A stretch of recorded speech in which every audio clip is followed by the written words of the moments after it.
지난주 설교 제목 기억나시죠? 기도는 하늘 보좌를 움직인다였습니다. 하늘 보좌는 하늘에 있는 물리적인 의자를 말하는 것이 아니라 하나님의 마음을 비유적으로 표현한 것입니다. 즉 기도는 하나님의 마음을 움직일 수 있다는 것을 히스기야 왕을 예로 들어서 말씀드렸습니다. 지난주 설교 후에 아내가 조심스럽게 물었습니다. 여보, 오늘 당신이 설교한 내용 중에 마음에 걸리는 것이 있어요. 당신은 기도할 때 확신이 있으면 응답을 받는다고 했는데, 그렇다면 응답을 받지 못하는 이유는 확신이 부족하거나 없어서인가요? 아내의 질문을 받으며 우리 성도님 중에도 이와 같은 생각을 하시는 분이 있겠구나라는 마음이 들어서 오늘 말씀도 기도에 대해 전하며 기도 응답과 확신에 대해 다시 한번 말씀을 드리려고 합니다. 신학교를 다니면서 전도사로 사역을 시작했었습니다. 졸업 후에는 풀타임으로 목회 현장에 있으면서 많은 성도님들을 만났습니다.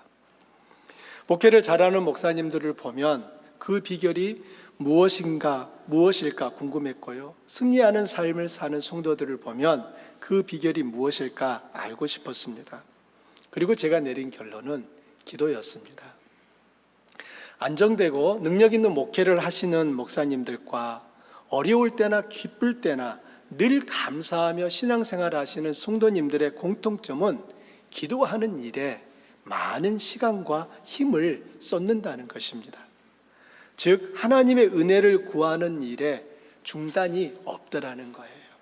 하나님의 은혜를 구하기 위해 기회만 있으면 그 주님 앞에 기도하더라는 것입니다. 이것은 성경에 등장하는 수많은 인물들도 마찬가지입니다. 심지어 예수님의 생애를 보더라도 기도를 빼놓고 설명할 수 없습니다. 우리는 누가의 기록을 통해 예수님께서 이 땅에 계시는 동안 기도에 많은 힘을 쏟으셨다는 사실을 알게 됩니다. 사복음서 중에서 특별히 누가복음은 예수님의 기도를 부각하고 있는데요. 예를 들면 12제자를 부르시는 장면이 마태복음에도 마가복음에도 누가복음에도 모두 다 기록되어 있습니다. 하지만 자세히 들여다보면 복음서마다 비슷하면서도 다른 점이 있습니다. 마태복음은 이렇게 표현합니다. 예수께서 그의 12제자를 부르사 더러운 귀신을 쫓아내며 모든 병과 모든 약한 것을 고치는 권능을 주시니라. 12제자를 뽑은 장면을 이렇게 묘사하고 있고요. 마가는 예수께서 산에 올라가셔서 원하는 자들을 가까이 부르시니 그들이 그분께 나아왔다라고 기록하고 있습니다. 반면에 누가는 조금 다르게 기록합니다. 마태복음과 마가복음에 없는 내용을 누가는 기록하고 있는데 그것은 바로 예수님이 기도입니다. 이때 예수께서 기도하시러 산으로 가사 밤이 새도록 하나님께 기도하시고 밝음에 그 제자들을 부르사 그 중에서 12를 택하여 사도라 칭하셨으니, 누가는 예수님께서 산에 가신 목적이 뭐라고 합니까? 기도하기 위해서라고 합니다. 그리고 그 기도 후에 무슨 일을 하셨습니까? 12명을 뽑아서 제자로 삼으셨습니다. 누가가 지금 무슨 말을 하고 싶은 걸까요? 누가는 예수님이 그 12명을 뽑았던 그 일은 기도 후에 일어난 일이었다는 거예요. 마태는 또 마가는 말하지 않는 부분입니다. 우리는 그냥 예수님께서 12명을 그냥 누구야 이리 와라, 나하고 같이 사역하자라고 부르셨을 거로 생각하는데 누가의 기록을 보면은 아닌 거예요. 예수님은 누구를 뽑아야 될 것인가에 대하여 하나님 앞에 그 밤을 새워가며 기도하시고 12명을 세웠다는 것입니다. 12제자를 선발하는 과정과 결과가 모두 주님의 기도와 연결되어 있습니다. 또 다른 예는 주기도라고 알려진 예수님의 기도입니다. 누가복음은 이 기도가 생겨난 연유를 자세히 설명합니다. 어느 날 예수님이 기도를 마치셨어요. 그러자 제자들이 예수님께 찾아와서 어떻게 기도해야 합니까? 라고 하면서 물었다는 거예요. 평소에 예수님은 늘 기도하셨는데 유심히 예수님의 기도하는 것을 보았던 제자들 마음속에서는 생각하기를, 그렇지, 기도에 대해서 가장 훌륭한 가르침을 줄 수 있는 선생님은 바로 예수님, 우리 선생님이야 라고 생각했던 것입니다. 그래서 그들은 예수님에게 어떻게 기도해야 됩니까? 라고 물었고, 예수님께서는 너희는 이렇게 기도하라 라고 하면서 우리가 말하는 주기도라고 말하는 그 기도가 나오게 된 것입니다. 이처럼 기도와 예수님의 삶은 깊이 연결되어 있습니다. 기도를 뺀 예수님의 삶은 생각하기 어려워요. 예수님은 두 본성을 가지고 계셨죠. 신성과 인성을 가지고 계셨지만 이 땅에 사시는 동안 예수님은 신성을 사용하는 것을 극히 제한하고 인성을 가지고 우리와 동일한 사람으로 사셨습니다. 그렇기 때문에 우리처럼 목마름과 배고픔과 피곤함과 고통을 느끼시고 눈물도 흘리셨던 것입니다. 그럼에도 불구하고 예수님이 우리와 똑같은 인생을 가지고 계셨음에도 그토록 놀라운 능력 있는 삶을 살 수 있었던 비결은 기도였습니다. 아멘입니까? 예수님 역시 이 세상에 사는 동안 우리처럼 날마다 바쁜 삶을 사셨습니다. 매일매일 수많은 무리들이 예수님을 만나려고 몰려들었죠. 주님의 마음과 손은 거룩한 일들을 행하시느라 바쁘셨어요. 시간과 체력은 항상 고갈되었습니다. 그러니까 예수님께서는 제자들과 함께 배를 타고 갈릴리 호수를 건너가는 그때에도 그 배 위에서 어떻게 하셨습니까? 주무셨다라고 하지 않습니까? 여러분, 예수님은 슈퍼맨이 아니었어요. 우리와 똑같은 육체를 가지고 계셨기에, 그리고 우리보다 더 많은 일들을 하셨기에 예수님은 항상 지치셨던 것입니다. 피곤하셨어요. 그렇지만 주님은 아버지 하나님과의 기도를 놓치는 법이 없었습니다. 제자들이 아직 잠자고 있는 새벽 시간에도 기도하기 위해 일어나셨고, 하루 일과를 마치고 사람들이 깊은 잠에 들었을 때도 밤을 새워 기도하셨습니다. 심지어 예수님은 십자가 위에 달리셨을 때도 기도하셨습니다. 나의 하나님, 나의 하나님, 어찌하여 나를 버리시나이까? 아버지, 저들이 하는 일을 용서하여 주옵소서. 예수님의 삶을 쫙 모아가지고 아마 이 행주짜듯이 짜보면은 쪼르륵 나오는 것이 기도라고 하는 것이 나온다는 것입니다. 주님이 밤에 기도하신 것은, 주님은 여러분 왜 밤에 기도하셨을까요? 낮에 일하시느라고 너무 바쁘셔서 기도할 틈을 내지 못하셨으니까 그 날을 넘기기 전에 기도하러 가셨던 거예요. 주님이 밤에 기도하셨기 때문에 주님의 낮의 일은 거룩한 열매를 맺을 수 있었던 것입니다. 세상을 이긴 제자들의 삶도 역시 기도와 깊은 관련이 있음을 알 수 있습니다. 이 사실을 사도행전이 소상히 말해주는데요. 사도행전은 승천하신 주님을 환송하고 집으로 돌아온 제자들이 기도하는 장면으로 시작합니다. 반면에 복음서에는 제자들의 기도하는 모습이 보이지 않습니다. 기도하라는 주님의 요구는 있었지만 그들은 기도하지 못하고 잠에 빠집니다. 기도 없는 제자들의 삶은 실망을 주고 걱정과 염려를 낳습니다. 주님께서 나를 위하여 나와 함께 기도해달라라고 간곡히 겟세마네에서 부탁하셨지만 결국 제자들은 다 잠들어 버렸고요.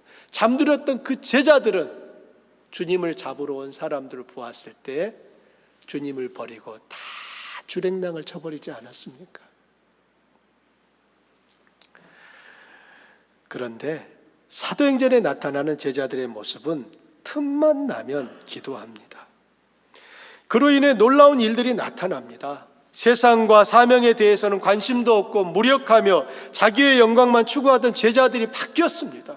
세상을 이기고 죄와 죽음을 이기고 죄와 죽음 아래 놓여있는 자들을 살려내고 주님의 영광을 위해 기꺼이 자신의 목숨을 드리는 놀라운 변화의 근본적인 요소는 기도였습니다. 우리는 너무 바빠서 너무 피곤해서 기도할 수 없다는 말을 하곤 합니다. 한편으론 이해가 되고 그런 생활을 하는 것이 안타깝고 안쓰럽지만 그 때문에 기도할 수 없는 날이 많아질수록 결국 우리 스스로 우리 영을 죽이고 있다는 사실을 잊어서는 안 됩니다. 살기 위해서 그렇게 많은 일을 하는데 결과적으로 죽이는 일이 된다면 가슴 아픈 일이 아닐까요? 물론 기도하지 않아도 살 수 있어요. 기도하지 않는 사람들에게도 다른 능력들이 있을 수 있습니다. 하지만 기도가 늘지 않으면 그들이 하는 일의 영적 힘은 계속 줄어들고 그들의 영적 능력은 매우 빈약하게 됩니다. 종교개혁자였던 루터는 나는 할 일이 너무 많기 때문에 하루에 2시간 이상 기도하지 않으면 그 일들을 다 처리할 수 없다라고 말했습니다. 또 어느 날은 오늘은 할 일이 더 많아서 오늘은 3시간 기도해야 한다라고 말을 했습니다. 어떤 분들은 무슨 소리야, 할 일이 많으면 2시간 기도하던 것을 1시간으로 줄이고 1시간 기도하던 것을 30분으로 줄여야 한다고 생각할 것입니다. 하지만 위대한 업적을 이룬 믿음의 사람들은 일이 많기 때문에 기도 시간을 줄이는 결정을 하기보다는 오히려 기도 시간을 늘리는 결정을 했습니다. 왜냐하면 영적 능력은 하나님으로부터 나오는데 하나님을 붙드는 것이 기도라는 것을 알았기 때문입니다. 여러분, 기도는 하나님을 붙드는 일이라는 것을 믿으시면 아멘. 하나님이 나를 바라보시도록 할 수 있는 것이 기도보다 더 나은 어떤 것이 있으면 가르쳐 주세요. 성경 어디에도 하나님의 시선을 끄는, 하나님의 마음을 움직이는 것은 기도 외에 다른 어떤 것을 말하지 않고 있다는 사실입니다. 이엠 바운즈에 따르면 기도는 하나님의 능력이 나오는 출구이자 그분의 능력이 우리에게 들어오는 입구입니다.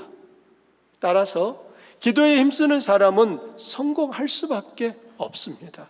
반면에 기도에 실패하면 모든 것에서 실패할 수밖에 없습니다.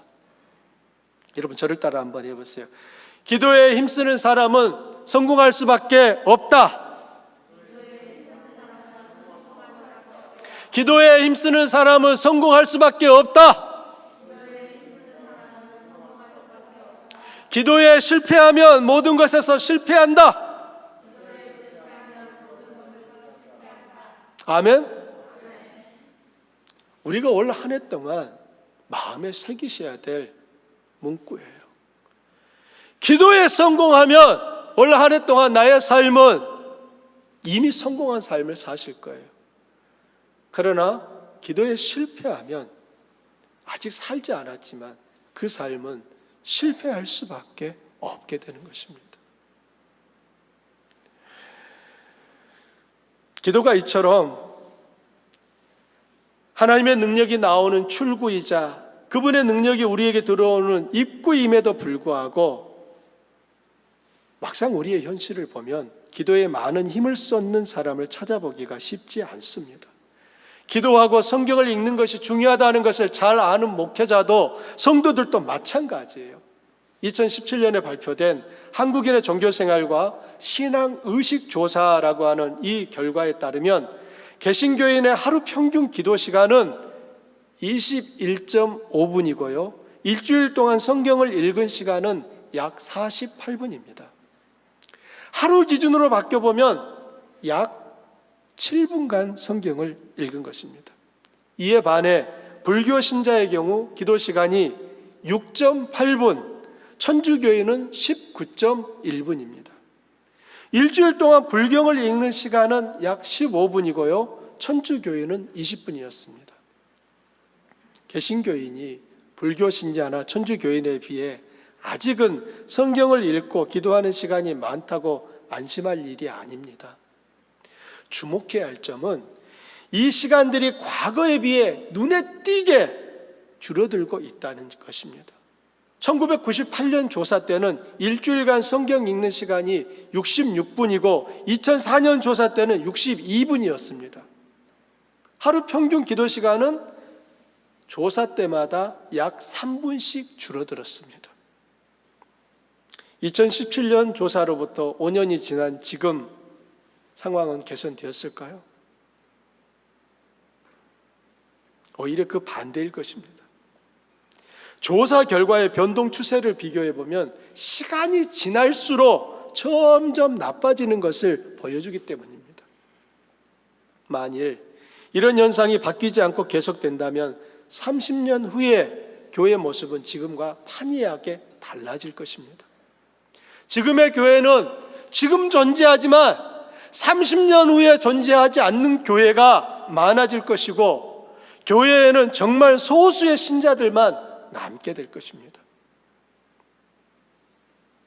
성경의 증언에 따르면 예수님이 다시 오실 날이 가까워질수록 배교는 증가하고 진실한 믿음의 사람을 찾는 것은 점점 어려워진다고 합니다.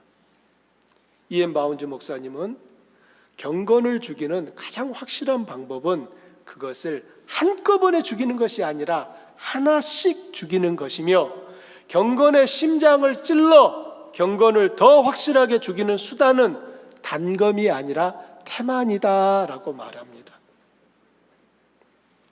우리들의 하루 중에 하나님을 만나기 위해 정해놓은 시간, 즉 거룩한 시간을 할애하지 않는 것은 경건을 죽이고 있는 것이라고 말할 수 있습니다. 아무리 바쁘다 할지라도 하루 중에 하나님과 거룩하고 뜨거운 교제를 나누는 사람은 세상을 이길 수 있습니다. 다니엘은 대제국 페르시아의 총리가 되었습니다. 여러분, 총리가 얼마나 바쁜 사람이었을지 상상하는 것은 그리 어렵지 않습니다. 그러나 다니엘은 그 바쁜 중에도 하루 3번 시간을 내어 기도했습니다.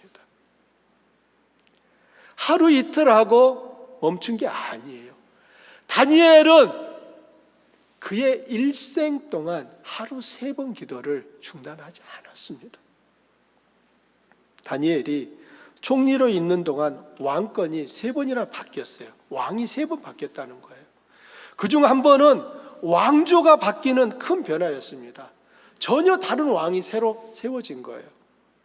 그런 중에도 다니엘은 여전히 총리직을 수행할 수가 있었습니다. 다니엘을 그토록 유익한 존재가 되게 한 것은 무엇이었을까요?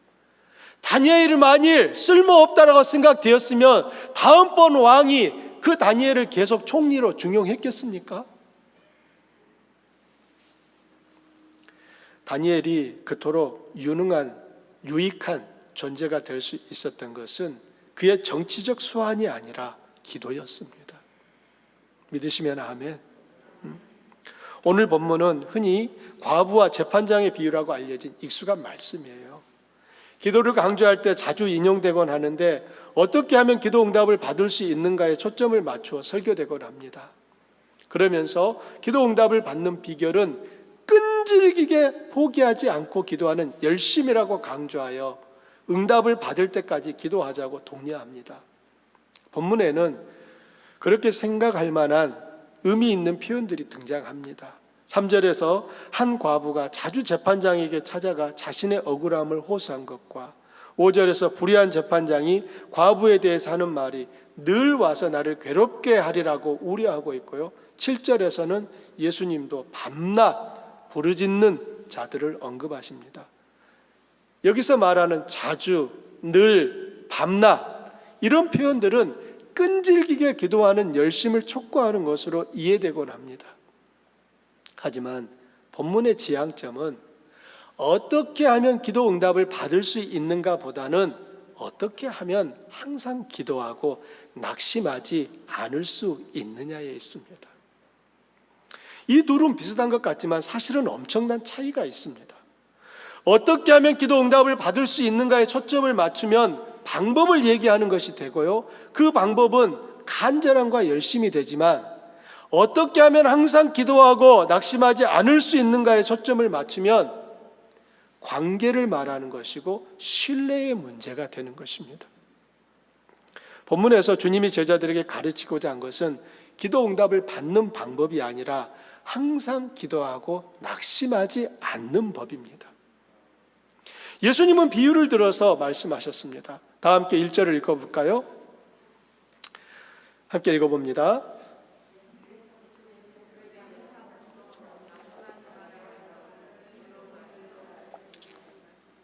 본문을 해석하면서 마음에 꽉 붙들어야 하는 것이 바로 이 1절입니다. 1절을 놓치면 본문 전체의 해석이 달라지게 됩니다. 2절부터 나오는 내용들은 1절을 뒷받침하기 위한 장치들입니다. 예수님이 말씀하시는 요점은 크게 두 가지예요. 하나는 항상 기도하라이고 다른 하나는 낙심하지 말라입니다. 여러분 항상 기도하라 어디서 많이 들어봤죠? 사도 바울이 항상 기도하라, 항상 기뻐하라, 쉬지 말고 기도하라, 범사에 감사하라. 이는 그리스도 예수 안에서 너희를 향하신 하나님의 뜻이니라 라고 말하고 있죠. 바울이 이 말을 했던 것은 예수님이 이미 하셨기 때문인 거예요. 예수님은 항상 기도하라고 하셨고 낙심하지 말라라고 말씀합니다. 예수님이 기도할 것을 명하시면서도 낙심을 언급하시는 이유가 뭘까요? 여러분 기도와 낙심은 서로 이게 어울리지 않는 것 같거든요. 항상 기도하라고 하면서도 낙심하지 말라라고 말씀하시는 이유는 뭐예요? 기도하지만 낙심할 일이 생기기 때문에 그런 거예요. 낙심할 일이 없으면 항상 기도해 이렇게 끝내셨을 거예요. 항상 기도하지만 낙심할 일이 있다라는 거예요. 낙심은 사전적 의미가 바라던 일이 이루어지지 아니해서 마음이 상하는 것입니다. 여러분 마음이 상하면 어떻게 됩니까? 그 일을 계속 하고 싶습니까? 안 하고 싶잖아요. 남편 밥도 안 차려주고 싶잖아요. 마음이 상하면. 아내를 위해서 그냥 사랑하는 마음도 그 순간에는 딱 사라지잖아요. 이 마음이 상하면 그러는 거예요. 우리식으로 풀어보면 기도했는데 소원이 이루어지지 않아 마음이 상하여 더 이상 기도하지 못하는 것입니다. 예수님은 제자들이 낙심하여 기도를 중단할까 봐 걱정이 되셨던 것 같습니다. 그래서 그들이 잊어먹지 않고 오래 기억하도록 비유를 사용하신 거예요. 이 비유에서 나오는 재판장 어떻게 묘사되고 있습니까? 2절에 보면 재판장에 대한 해설이 나오는데요. 하나님을 두려워하지 않고 사람을 무시하는 자라고 말하죠. 그리고 4절에서는 재판장이 자기 스스로 내리는 평가예요. 그건 뭐라고 합니까? 내가 하나님을 두려워하지 않고 사람을 무시한다라고 말을 해요. 재판장도 그건 또 잘 알고 있었던 것 같아요. 하나님을 두려워하지 않고 사람을 무시한다라고 하는 이 묘사는 이 사람은 진짜 나쁜 놈이라고 하는 의미인 겁니다. 일반적으로 사람을 두려워하지 않더라도 대다수 하나님은 두려워합니다. 그런데 이 재판관은 하나님을 두려워하지 않아요. 그러니 사람을 무시하는 것은 자연스러운 결과인 거죠. 하나님을 두려워하지 않고 사람을 무시한다. 이 말은 의미는 진짜 나쁜 놈, 그 말을 하는 거예요. 보통 나쁜 놈이 아니라 아주 악한 놈이라, 아주 심하게 나쁜 놈이라는 거예요. 진짜 나쁜 놈이라는 거예요. 이렇게 나쁜 사람에게 한 과부가 찾아옵니다. 과부는 약하고 힘없고 궁핍하고 의지할 데 없고 가치없게 여김받는 사람을 대표합니다. 성경은 여러 곳에서 고아, 과부, 나그네를 사회적 약자들로 규정하며 그들을 반드시 도와야 하며 그들을 돌보지 않는 것은 하나님을 섬기는 바른 자세가 아니라고 가르칩니다.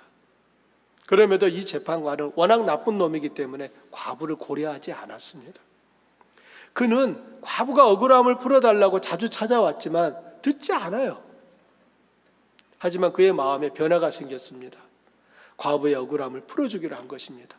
어떻게 이런 변화가 불의한 재판관에게 나타났을까요? 5절에서 재판관이 하는 말을 보십시오. 함께 읽어봅니다. 이 과부가 나를 번거롭게 하니 내가 원한을 풀어주리라. 그렇지 않으면 늘 와서 나를 괴롭게 하리라. 여기서 번거롭게 하다하고 괴롭게 하다, 이 두 단어를 좀 기억하고 설명을 들어보십시오. 여기서 이 나를 번거롭게 할 것이기 때문에 들어주겠다고 지금 재판관이 말을 하거든요. 번거롭다는 의미는 문제를 만들다, 어렵게 하다라는 의미입니다. 우리들이 흔히 트러블 일으키지 마라고 할 때 그 뉘앙스가 번거롭게 하다예요. 그리고 나를 괴롭게 하리라. 여기서 이 괴롭게 한다라고 하는 이 헬라어 단어의 문자적 의미는 눈 아래를 치다입니다. 여러분, 우리 신체 중에서 어디가 제일 아플 것 같습니까? 어디를 맞으면 제일 아플까요? 여기 눈 아래가 여기가 제일 아프대요. 여기서 괴롭다는 그 눈밑을 그냥 방망이로 팡 때리듯이 때린 거예요, 지금. 그러니 그 고통이 얼마나 크겠습니까? 재판장에게 과부가 찾아오는 일은 바로 방망이로 눈 아래를 맞은 것과 같은 고통과 괴로움으로 여겨지는 일이었다는 거예요. 바로 이 구절 때문에 많은 분들이 열심 있는 기도, 끈질긴 기도를 자연스럽게 기도 응답의 비결로 인식하고 있습니다. 맞습니다. 기도에 있어서 열심은 중요한 요소 중 하나임에 틀림이 없어요. 열심과 끈질김은 마음의 상태를 보여줍니다. 그 마음, 사람의 마음, 보이지 않는 마음이 그가 하나님 앞에 드리는 그 열심과 끈질김을 통하여 나타납니다. 그런데 기도에 있어서 열심보다 더 중요한 기초가 있어요. 그것은 바로 기도하는 사람과 기도를 응답하시는 분 사이의 관계입니다. 따라해 보십시오. 관계가 중요한 거예요. 불의한 재판장이 마음을 바꾼 것이 단순히 과부가 자주 찾아오는 것 때문이었을까요? 과부가 찾아오는 것 때문에 마음이 흔들렸다면 하나님을 두려워하지 않고 사람을 무시한다는 이 수식어는 이 사람과 어울리지 않습니다. 제가 앞에 말씀드렸잖아요. 하나님을 두려워하지 않고 사람을 무시한다라고 하는 그 표현이 의미하는 바는 뭐라고요? 진짜 나쁜 놈인 거예요.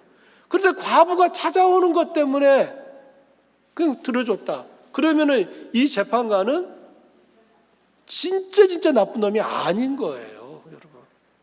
진짜 나쁜 놈은 그렇게 찾아와도 계속 안 들어줘야 되는 거예요. 하지만 이 재판관은 들어줘요. 따라서 이 재판관은 과부가 찾아오는 그것 때문에 마음이 변한 게 아니라는 것입니다. 불의한 재판관이 과부가 찾아오는 것을, 그 요청을 계속 거부할 수 없었던 궁극적 이유가 있습니다. 그것은 재판관으로서 그가 해야 할 책임이었기 때문인 거예요. 여러분, 재판관이 하는 일이 무엇입니까? 재판을 해줘야 되는 거예요. 억울함을 풀어줘야 돼요. 불의한 놈이었지만 그는 재판관이에요. 그렇기 때문에 과부가 그를 찾아와서 그의 억울함에 대하여서 요청을 하게 되면 재판관은 그 억울함을 들어보고 해결해 줘야 되는 것입니다. 의무와 책임이 있는 거예요.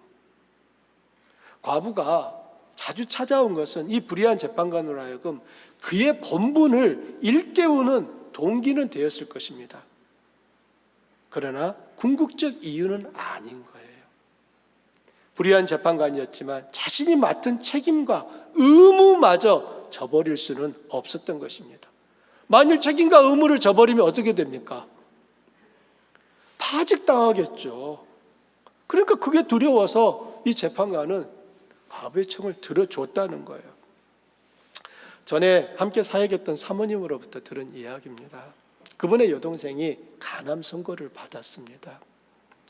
사모님은 항상 기도하는 일에 열심을 내시는 분이었어요. 이미 아버지를 간암으로 잃은 경험이 있었던지라 동생이 간암 소식을 듣고 마음이 너무 아파 하나님께 간절히 기도했습니다. 하나님께서 고쳐주시겠구나 라는 확신이 들은 사모님은 동생을 데리고 병원이 아니라 기도원으로 올라갔습니다. 몇 달을 기도원에 함께 머물며 기도하고 또 기도했습니다. 어떻게 되었을까요? 고쳐졌을까요? 안 고쳐졌을까요? 안타깝게도 동생은 더 이상 손을 쓸 수 없는 상태가 되어 집으로 돌아와 소천하고 말았습니다. 그 일은 사모님에게 엄청난 충격이었습니다. 하나님이 고쳐주시리라고 확신했고 그래서 기도원으로 갔는데 결과는 동생을 잃었습니다. 기도원에 머물며 얼마나 열심히 기도했겠습니까? 나 때문에 동생이 죽었다는 자책과 확신을 가지고 기도했는데 이게 뭔가라고 하는 낙심이 밀려와 한동안 극심한 고통의 시간을 보냈다고 합니다. 결과만 보면 그 사모님의 기도는 응답되지 않은 것 아닌가요? 결과만 보면 끈질기고 간절한 기도는 능력을 나타내지 못한 것 아닌가요? 결과만 보면 그 확신대로 이루어지지 않은 것 아닌가요? 그렇다면 그 사모님은 기도원에서 불필요하고 의미 없는 시간을 보낸 걸까요? 그렇다고 할 수도 있습니다. 하지만 우리들의 아버지이신 하나님은 그 시간, 그 아픔, 그 경험들이 헛되이 버려지게 하지 않으셨습니다.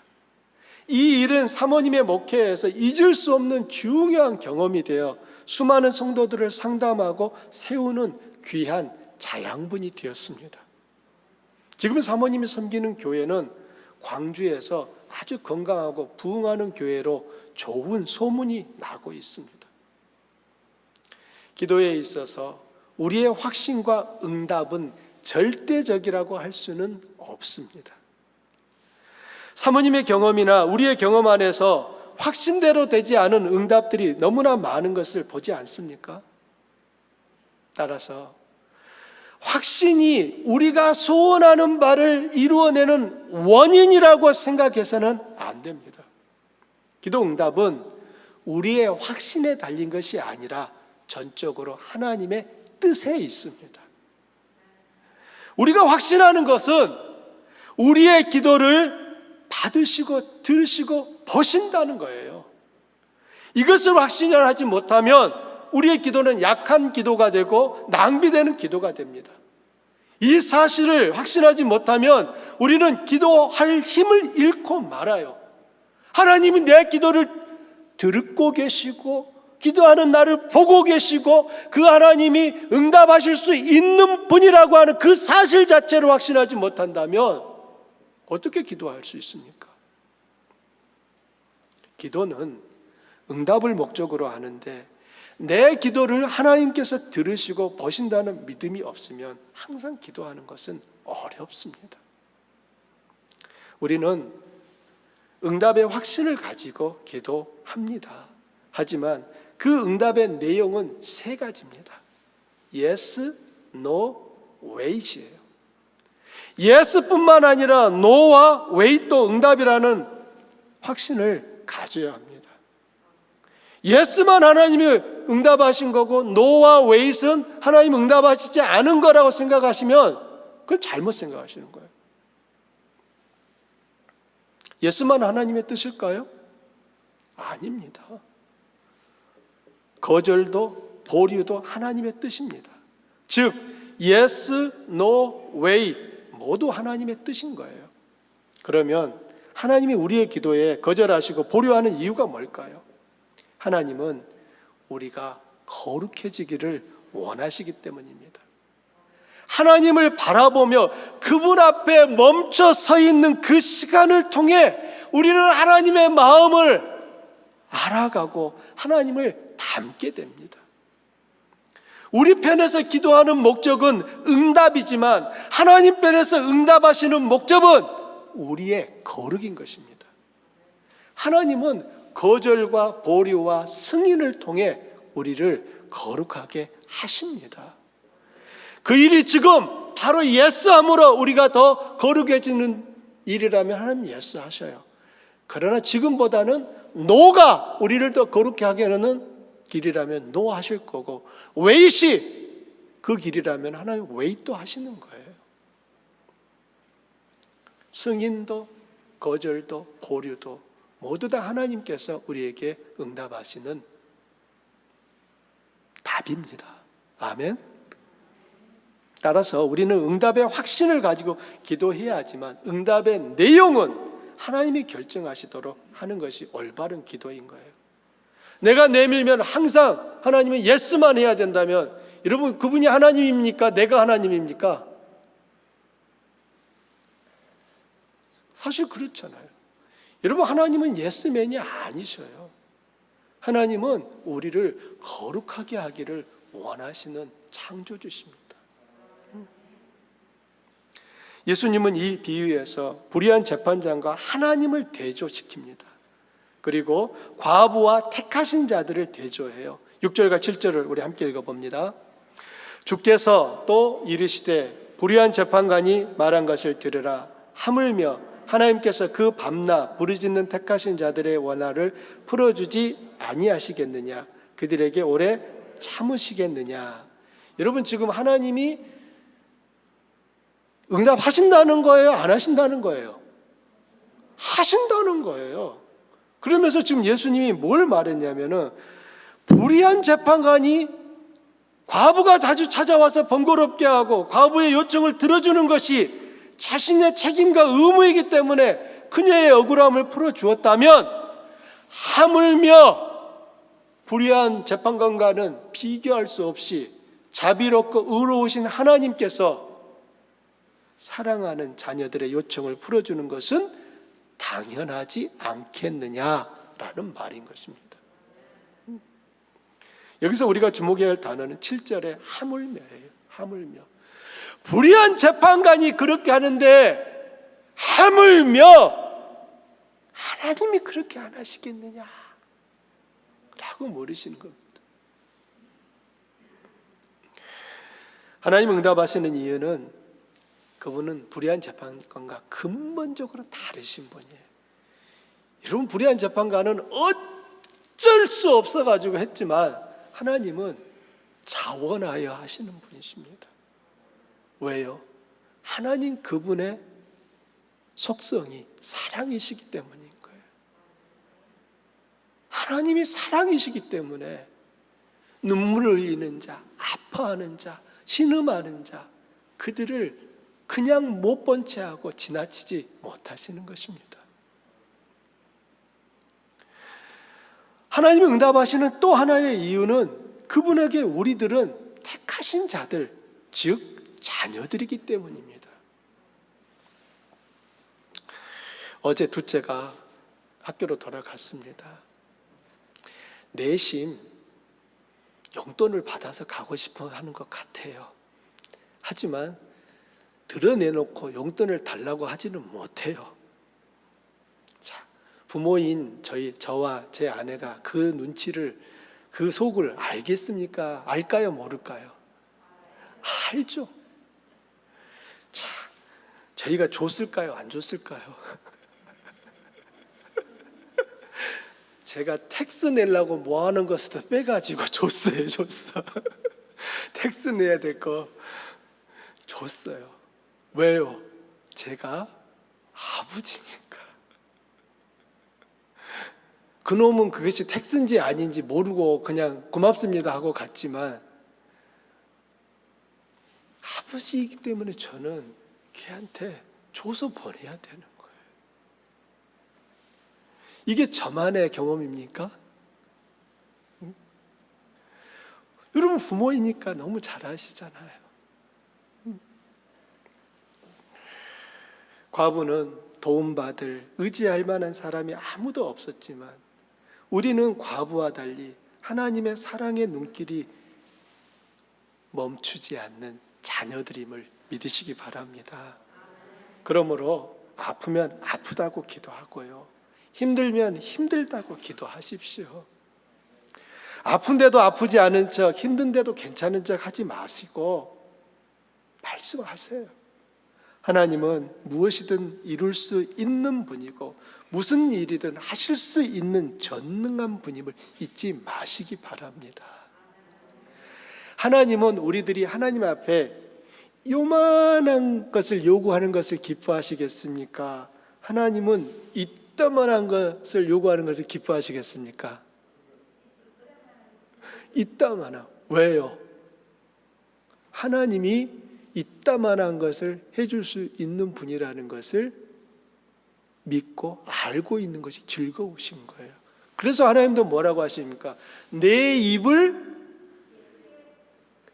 크게 열라 적게 열라. 만약 우리들이 하나님 앞에 요만큼씩만 구한다면 우리는 그 구절을 이렇게 바꿔야 돼요. 내 입을 적당히 열라. 이렇게 바꿔야 돼요. 그런데 하나님은 내 입을 크게 열라. 그리하면 내가 채우리라 라고 하셨잖아요. 우리들이 하나님 앞에 기도할 때 결국 기도하는 그 분량, 그 내용은 하나님에 대한 믿음과 비례하는 거예요. 하나님을 요만한 것만 하실 수 있는 분으로 믿는 사람은 요만한 것 이상을 하나님 앞에 요청을 못해요. 그러나 온 천지 만물을 다스리고 창조하신 크신 분으로 믿는 사람은 그 하나님 앞에 무엇이든 다 가지고 나아가는 것입니다. 예수님의 다음 말씀 8절이 우리 마음을 불편하게 합니다. 내가 너희에게 이르노니 속히 그 원한을 풀어주시리라. 여기서 말씀이 끝났다면 아멘 하는 것이 쉬워요. 그런데 이어서 나오는 말씀, 그러나 인자가 올 때 세상에서 믿음을 보겠느냐는 말씀이 마음을 무겁게 합니다. 예수님은 제 이름을 언급하시며 인자가 올 때 세상에서 믿음 있는 사람 또는 기도하는 사람을 보겠느냐라고 하시지 않고 믿음을 보겠느냐라는 말씀으로 끝을 맺습니다. 이것은 기도는 열심의 문제가 아니라 신뢰의 문제임을 의미하는 것입니다. 여러분, 믿음이 무엇입니까? 믿음은 어떤 대상에 대한 신뢰를 의미합니다.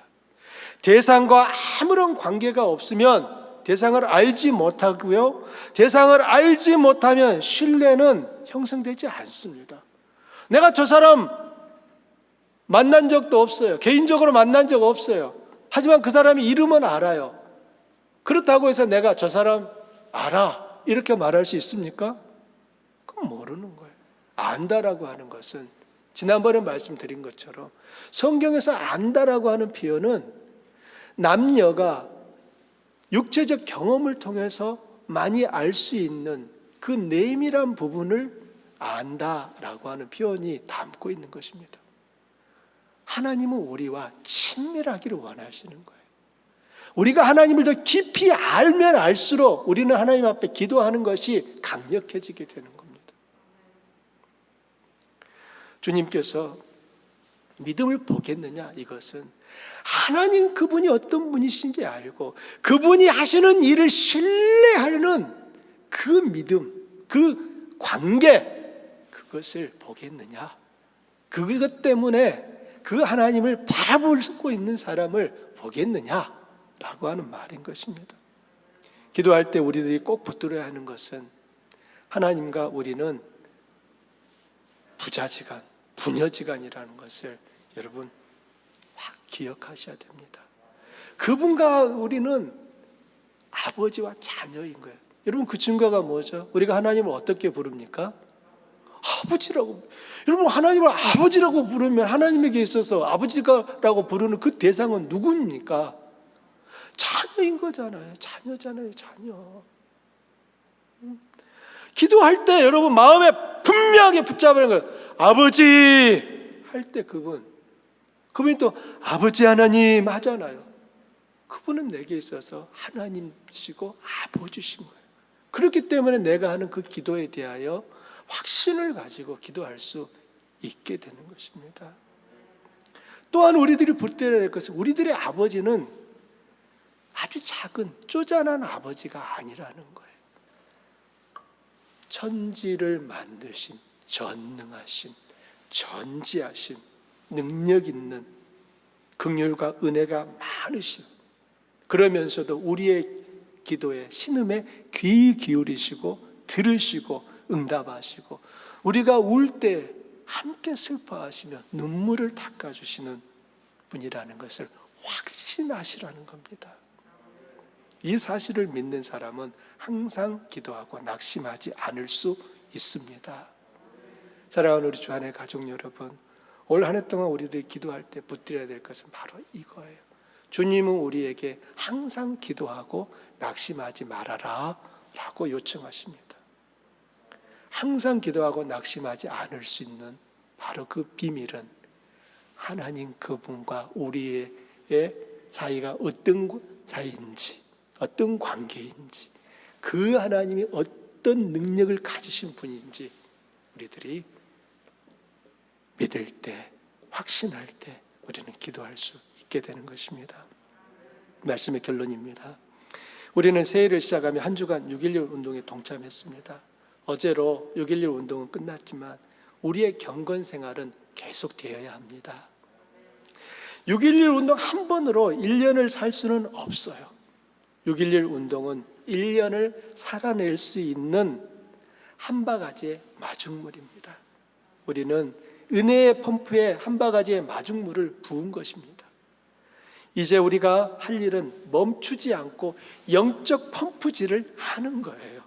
여러분, 마중물 한 바가지 불었지만 펌프질 안 하면 어떻게 됩니까? 그 물 다 들어가 버리면 펌프질 아무리 그 다음에는 해도 물 안 나옵니다. 여러분, 한 바가지의 영적 마중물을 부었으니까 이제 그 물이 마르지 않도록 계속 주기적으로 펌프질을 하셔야 되는 거예요. 영적 펌프가 움직일 때마다 하나님의 은혜의 생수가 솟아나 우리의 영혼을 충만히 채워주실 것입니다. 그 은혜가 여러분의 가정을 넘어 이웃에게로 흘러가고 그 은혜가 조한교회를 넘어 하나님의 뜻을 이루는 교회로 만드는 역사가 일어나기를 축원합니다. 그럼 한번 같이 기도하겠습니다.